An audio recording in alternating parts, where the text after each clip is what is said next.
Today we're talking about standard operating procedures. So if you want your team to actually perform better, you need to learn how to create better SOPs. So in today's video, I'm going to walk you through 7 steps to creating SOPs that your team will actually use and make them 10 times more effective.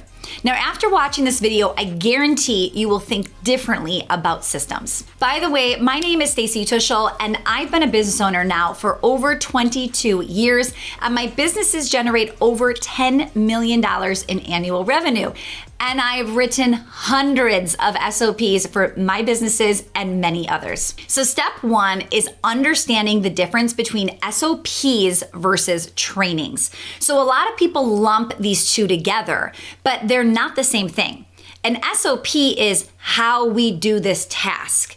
Think step-by-step instructions or a playbook of this is how we do things here. This could also be in written and or video format. It should be clear and replicable. So you want anybody to be able to read that document and be able to do it without you.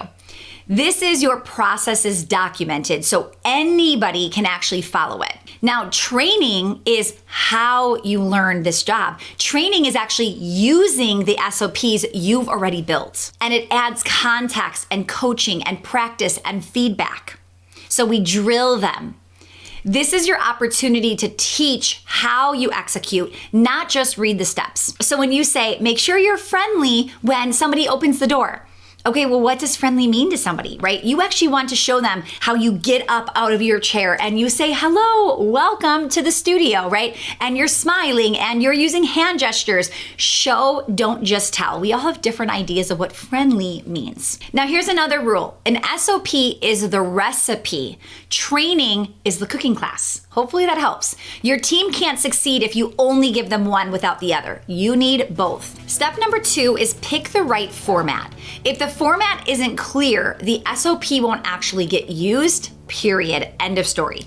So here are the most effective formats that we have seen for standard operating procedures that teams will actually reference. So one is just a simple Google Doc. I can't tell you how many times people will say, what fancy software do I need to buy? Or what should I be using this? Should I be using that? You can, but you don't have to. It could be as simple as Google Docs, which you're probably already using.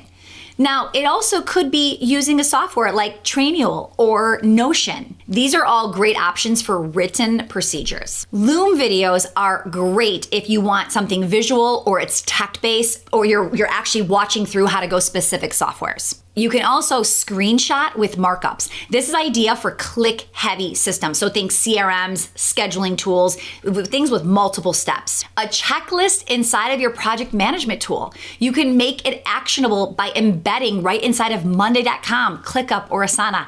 This is actually what we use most often, and we actually just link it to Google Docs. Bonus tip. Use consistent naming. Start each file maybe with a verb, so how to onboard a client instead of just client processes. Naming is really, really important. Always go with the name that everybody uses for that system. Now, if you're like, well, we kind of use a lot of names, I would go back to the team and say, hey, we call this X, and then sometimes we call this Y, and then yesterday I heard somebody call it Z. What is the name we can start all collectively calling it so that when we need to go find that system, we're typing in the exact same phrase. So you can see how that can be really, really confusing. You're calling somebody something onboarding, and then somebody else is calling it a client walkthrough, and then somebody else is calling it new client. It's gonna be really hard to find those systems moving forward. So figure out what are we all gonna call it and name it, and start naming it consistently. Step 3, use the 4-part SOP template. So here is a really simple framework that every SOP should follow. Number 1, what is the purpose? Why does this SOP even exist, and what does it actually accomplish? So an example would be this SOP outlines how to onboard a new dance student into our CRM to ensure accuracy and timely communication. Number 2, what tools are needed? So what do I actually need to execute this? Think links, login, passwords that I'm going to need, etc. So this is a big one. Your system might say, log on to Monday.com. And the person reading your system's like, where do I find the user and password? So I don't suggest putting the user and password on the system, but you should absolutely say, if you don't know where to find the password, make sure you log into 1Password or LastPass or whatever it is. So they know, oh, it's in the software. That's where I'm going to find it. Otherwise, what's going to happen? They're going to come knocking on your door like, hey, where do I get the password for this? And it's just a very simple redirect by putting it right in the system. Then number 3 is step-by-step instructions. So use short, numbered steps and add screenshots or a loom if needed. And then number 4 is the expected result. What does done or success look like? This structure is going to give clarity and reduce questions. So you're going to be interrupted a whole lot less. Think of it like you're giving somebody a GPS and not just a map. Then step 4 is build it with your team. Biggest reasons why most SOPs don't actually get used. You need buy-in when you're making this kind of change. So get them involved. Don't just write SOPs for your team, build them with your team. Have the person who owns the actual task screen record themselves doing it. Then write the draft SOP. Then walk a team member through it to see if they can actually follow it without your help. Now, make sure their manager or somebody else is double checking that the system actually works without assistance. You don't want a bunch of systems written down that don't actually mean anything. We acquired a business in the last few years, and we were so excited to see they had a ton of systems documented. However, after looking a little closer and actually trying to use the system, it was missing a lot of instruction. We didn't know where to go or what to do next, and we had to go back to that person to ask them many follow-up questions. You don't want to get ready to go on vacation and think, oh my goodness, I built all these systems, my team's got this, it's gonna be amazing. And every day for 10 days, they're like, hey, where do I find this? And where's the password for this? And what this was missing on the system. So make sure you've got it all properly documented and somebody else has tested before you actually need somebody to go and use those systems. You're not just building documentation, you're building ownership. So a pro tip would be make an SOP creation part of the job. If someone's doing a task regularly, it's their responsibility to maintain that SOP.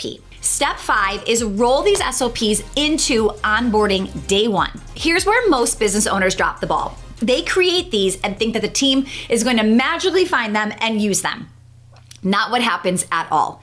You need to train them on how to actually use the SOPs. So here is what to do. You actually want to create a training portal or a folder for every single role. We do this right in their job description. You'll want to include a welcome video from you, which is nice. You do it once and you never have to do it ever again. Another great thing to add is the company mission, vision, and values. And then maybe the top 5 to 10 SOPs that they will use right away or in their first 30 days for this specific role. And then a checklist for the first week. Walk them through the portal on day 1. When I say portal, this could be Google Docs, this could be your project management software, this could be in maybe a Trainual or a Notion, doesn't matter. Remember, you're not training them to memorize these things. You're training them to know that they exist and where to find the answers if they need it. Step 6 is build a culture of SOP use. You need to make SOPs part of your culture, and here is how you do it.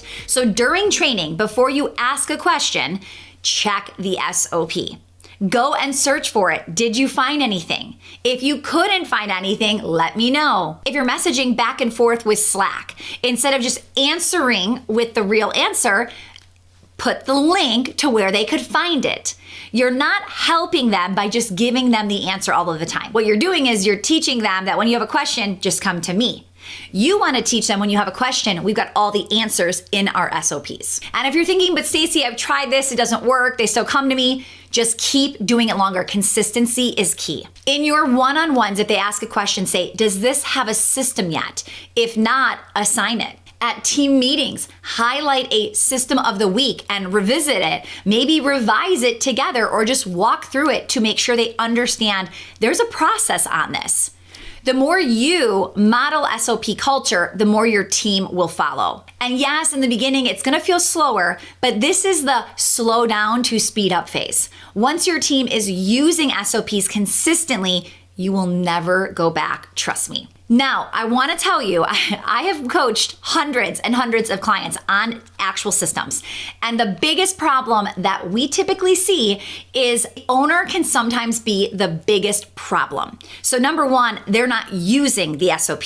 So they're not modeling things correctly. They're just doing something and everybody's watching like, wait, is that what we're supposed to do? Because I thought it was this, but of course he or she's in charge, so I should probably do what they're doing. So you've got to be careful. You have to truly lead and show them that this is how we do things here. If you go, well, this is how you're supposed to do it, but I do it differently, it's a lot harder to keep that consistency. Step number 7 is keep SOPs alive. An outdated SOP is just as dangerous as having no SOPs. So build in regular check-ins. Maybe that's a quarterly audit. Assign team members to review and update their own SOPs. So what this looks like is in my company, everybody has a job description. And every year we update that job description, or maybe more frequently if they've gotten a promotion, they've stepped into a different role. We always want to make sure that that job description is accurate. Why? Because if they were to leave or we let them go, bringing on somebody to replace them is going to be a whole lot easier when you have an updated job description. Now think about this. You hired somebody 5 years ago. You thought they were going to do X, Y, Z. So that's what their job description looks like. Now they've been here for 5 years. Think about what they actually do today and what was on the original job description. It is probably night and day. They might have a different title. They might do something completely different. They may be in a different department.